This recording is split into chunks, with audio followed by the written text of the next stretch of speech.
Je vous fais le point tout de suite sur notre réunion de groupe de ce matin, et puis après on évoque tous les sujets que vous souhaitez. Bon, on a passé un important sur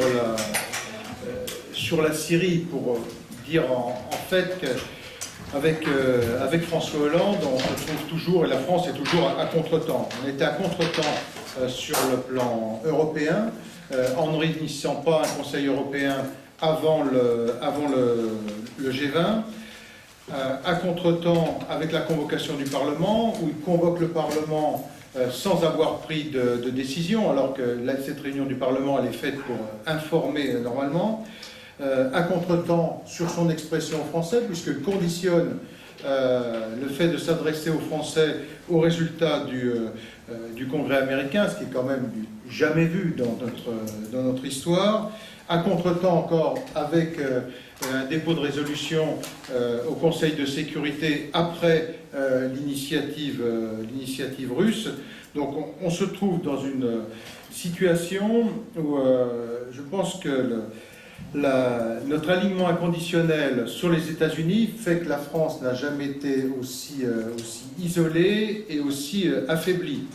Et cette série de contretemps montre bien que notre diplomatie n'est pas dirigée par le président de la République.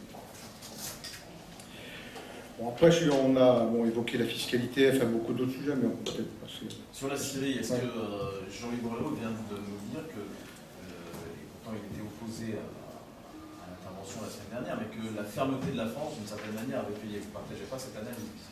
Moi, je pense qu'on était à contretemps en permanence. Et vraiment, les exemples que je citais sur le Conseil européen, réunir les Européens après le G20 pour sortir un communiqué, d'ailleurs, où on ne parle pas d'intervention militaire, ni de soutien à l'intervention militaire, convoquer le Parlement sans que le président de la République ait pris une décision, lier son intervention à la réunion du Congrès américain, déposer une résolution maintenant après l'initiative russe.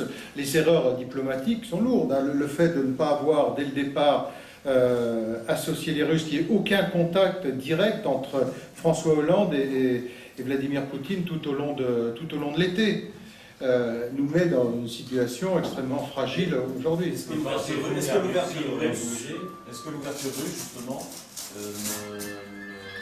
ne permet pas plus de chance pour la résolution?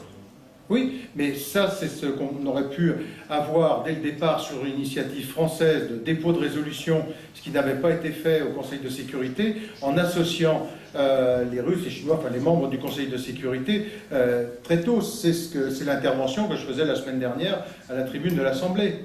Mais est-ce que ça crée pour vous, cette initiative des Russes, une situation nouvelle dont il faut tenir compte? Indépendamment de Hollande ou pas Hollande. Bien évidemment. Simplement, si on rentre dans ce que proposent les Russes, c'est-à-dire de placer les stocks d'armes chimiques sous contrôle de la communauté internationale, il faut que ce contrôle soit contraignant. C'est-à-dire qu'il y ait effectivement la capacité de contrôle et qu'il y ait en même temps des sanctions s'il n'y a pas le respect et la liberté de contrôle. Donc c'est là qu'il faut travailler sur toutes ces contraintes. Mais si vous voulez, où on est très amer, c'est que toutes ces initiatives, tout cela, pourquoi être en permanence un coup derrière, puisqu'on a sans arrêt un coup de retard sur toutes les initiatives. On a un contretemps permanent. Est-ce que ça fait reculer le risque d'une intervention militaire ou pas? Si on arrive à trouver une résolution dans ce cadre-là, je pense qu'effectivement, ça repose cette question. Est-ce que vous admettez tout de même que c'est une avancée? Moi, le regret aujourd'hui, c'est ce retard, ce manque d'initiative et ce retard permanent de la France. Qui fait qu'aujourd'hui, le président de la République se mette lui-même en situation de dire pour intervenir devant les Français, j'attends la position du Congrès américain, mais ça n'a jamais existé dans notre République depuis 1958. Jamais. On s'est mis dans une telle situation de ne pas avoir suscité un Conseil européen, rassembler ses alliés avant d'aller défendre une position au G20, ça ne s'est jamais vu. Donc on a vraiment coché toutes les cases qu'il ne fallait pas. Alors si aujourd'hui l'initiative des Russes permet d'aménager une porte de sortie pour tout le monde, bien évidemment, on ne va pas le regretter, mais encore une fois, si on est dans une mise sous tutelle par la communauté internationale des stocks d'armes chimiques, il faut aussi prévoir dans la résolution les contraintes. Qu'est-ce que vous souhaiteriez comme initiative de la France de l'encontre de cette nouvelle initiative russe? Vous dénoncez celle de François Hollande, mais qu'est-ce que vous souhaiteriez comme initiative concrète de la France? Si vous voulez, ce que j'ai dit la semaine dernière, on a tout fait à contretemps.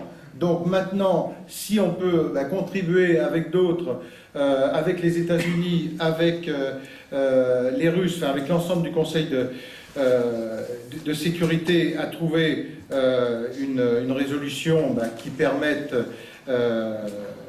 effectivement, pourquoi pas, cette mise sous tutelle en quelque sorte des armes chimiques. Alors, on a un sujet aussi, c'est que c'est pour ça qu'il faut mettre les contraintes, puisque nous sommes avec un pays qui n'a pas signé la convention de 93, comme d'autres, je n'ai plus en tête, mais il y avait l'Angola, il y avait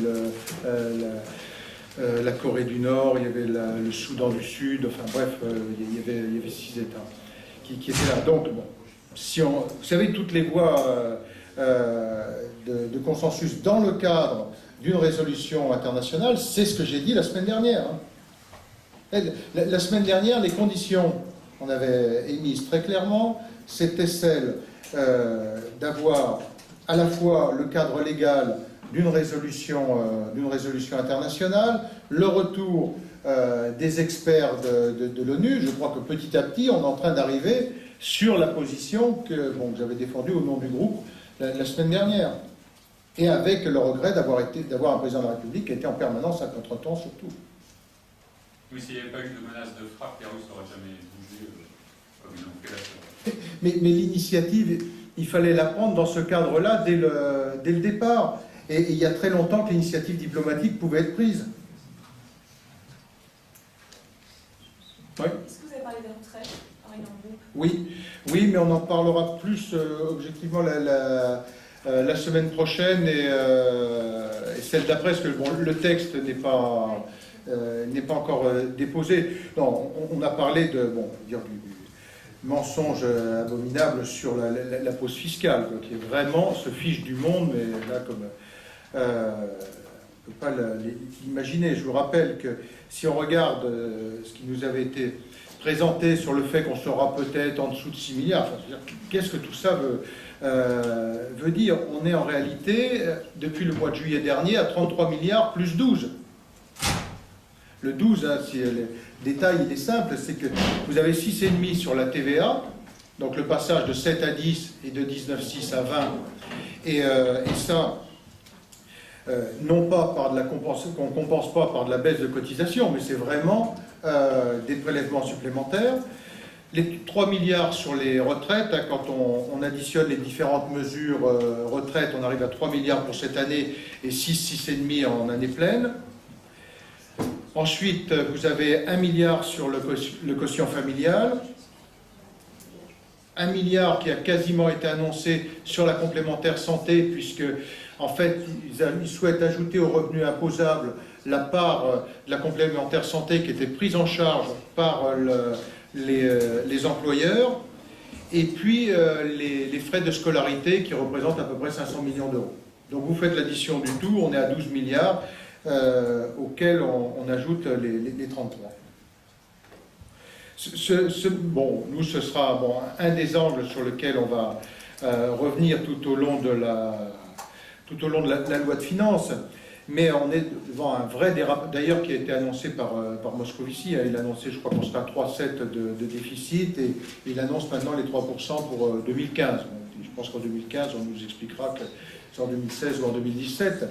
Mais sur un dérapage sans précédent, avec des augmentations d'impôts, pas de baisse des dépenses sur les 10 milliards qui avaient été annoncés. Je vous invite à regarder où ils sont. Une petite question de Jacob sur la phrase de François Fillon sur l'EPS et le Front National. La question est simple, est-ce que vous avez compris sa position sur ce sujet? Bon, c'est à François Fillon qu'il faut le demander. Moi, je pense que sur ce sujet, vous savez, on a une ligne qui est simple, qui est claire. C'est que nous avons deux adversaires. On a la gauche alliée à l'extrême gauche et le Front National. Et on se base sur notre socle de valeurs. Et à partir du moment où on est capable d'avancer sur chacun des sujets qui sont les sujets de préoccupation des Français, on n'a pas vocation à aller faire des alliances de boutiquiers avec les uns ou les autres. On a un socle de valeurs, on les défend haut et clair, et on continue comme ça. Et qui plus est, c'est quand même un cas de figure qui ne se pose pas, enfin pas depuis plus d'un an.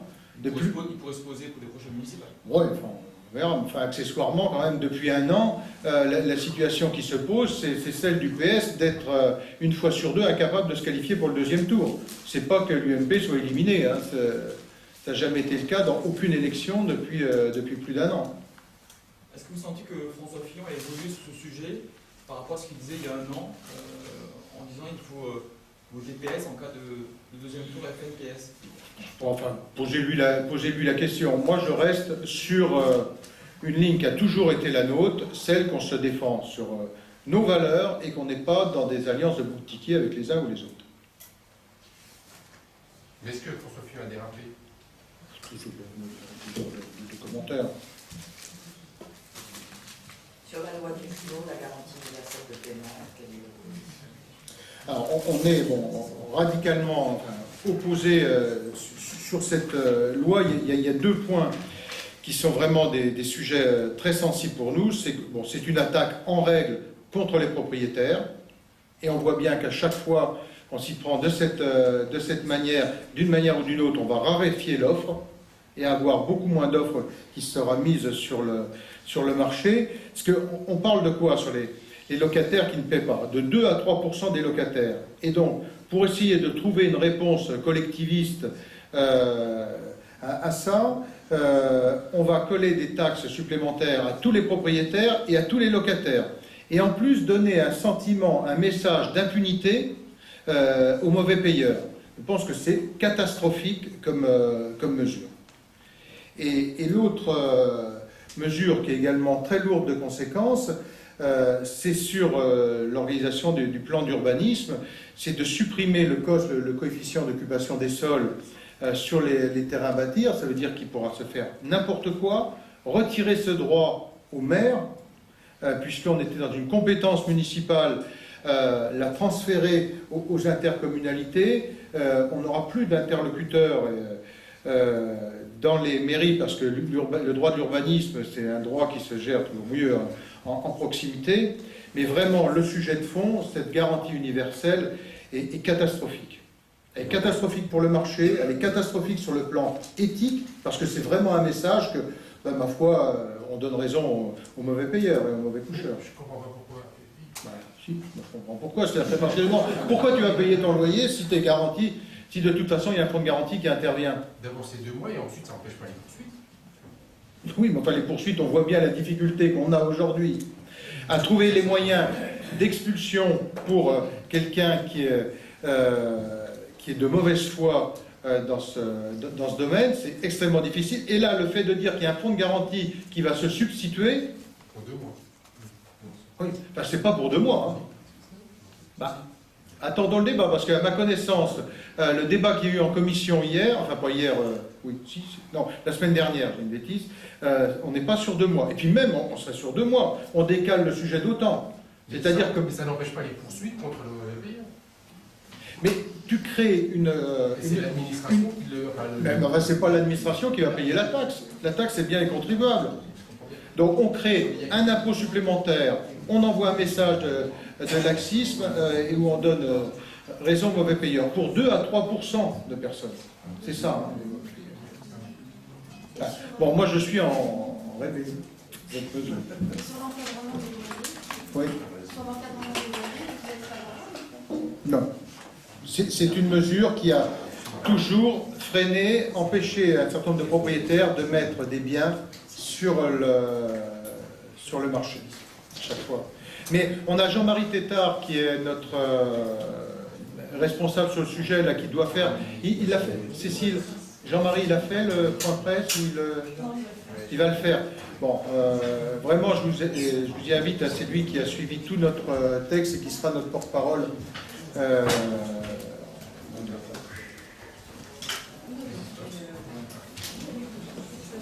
C'est bon ?